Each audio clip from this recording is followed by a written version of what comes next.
পরিচয় বলো, আমার জ্ঞানের ভিতরে নেই, আমার বুদ্ধির ভিতরে নেই, তুমি একবার আমাকে বলো তুমি কি বলতে চাও বলো। নবী এখন তুমি কি বুঝতে পারোনি? বললো না। বলে তৃতীয়বার যখন তোমাকে নদ নদীর সাগরের ভিতরে যখন তোমাকে বেহুশ করেছিল, দুইজন সাদা পূর্ণ কাপড় পরিধান করা মানুষ যেদিন তোমাকে নদীর তরে বুক ফেলে দেওয়ার পরে যেদিন তোমাকে কলিজা করা সাগরাতে তারা ধোয়া পোষা করছিল, আমাকে একজন সন্তান ছোট্ট বালক আসার পরে তিনি কাঁদতে কাঁদতে আসার পরে বললেন, ওগো কলিজার মা, আজকে তোমার কলিজার সন্তানকে নদীর দিকে সাগর পাহাড়ের দিকে একজন মানুষ নয়, দুজন সাদা পোশাক পরনেওয়ালা মানুষ তারা তার বুককে চিরে দিয়ে তার বুককে ফেলে দেওয়ার পরে নবী আলাইহিস সালাতু ওয়াস সালামকে এতক্ষণ মৃত্যু সজ্জায় করে দিয়েছে, তুমি জলদি করে চলো। সেই সময়তে নবী গো, আমি কাপড় পরিধান করিনি, আমার বুকে কাপড় আছে কি দেখিনি, আমার গর্ভে কাপড় আছে কি আমি দেখিনি, কিন্তু সেই সময়তে একটা মাত্র ছায়া ব্যবহার করেছিলাম, ছায়াটা ছিল তাল পাতা দিয়ে তৈরি করা,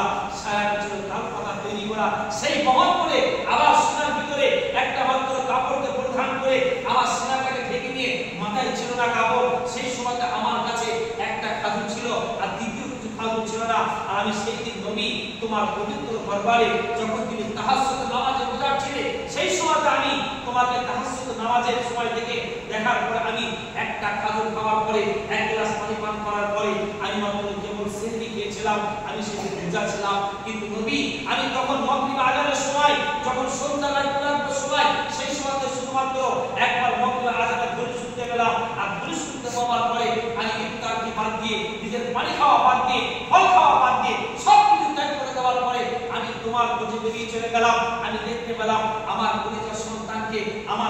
সন্তানকে দুইজন মানুষ তারা বেহুশ করে দিয়েছে, তার বুকটাকে চিরে দেওয়ার পরে তারা সুন্দরভাবে পানি দিয়েছে, তারা এমন করে পরিচালনাকে ধুচ্ছে, এমন করে পরিষ্কার করে ধুচ্ছে, আর তাদের পকেট থেকে আবে জামসামের আদর বাই করে সুন্দর করে মাখাচ্ছে, আবার তারা প্যাকিং করছে। আমি ঝাঁপ দিয়ে পড়ে যাওয়ার পরে তাদেরকে দূরে সরিয়ে দিলাম, আর তারা সেখান থেকে আবার তোমাকে পানির তলাতে দিয়ে চলে গেল। আমি তোমার কলিজার মা, মৃত্যুবরণ করার ইচ্ছা করেছিলাম না, মৃত্যুবরণ হয়ে যাবে তাও কিন্তু ভাবিনি, কিন্তু আমি পানির তলাতে আস্তে আস্তে যখন নেমে গেলাম তখন দেখলাম নবী তোমাকে কেউ বেহুশ করেনি, তোমার কলিজা কেউ পারেনি, কোনো দাগ খুঁজে পাইনি, কিন্তু তোমাকে সেই দিন আমি নিজে কলিজার বুকের ভিতরে চড়িয়ে দিয়েছিলাম। নবী আলাইহিস সালাতু ওয়াস সালাম তিনি বললেন, আপনাকে এতক্ষণ পর আমি বুঝতে পারলাম আপনি আমার মাতুব বা আলী।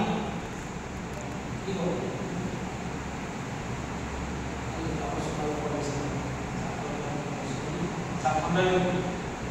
Allah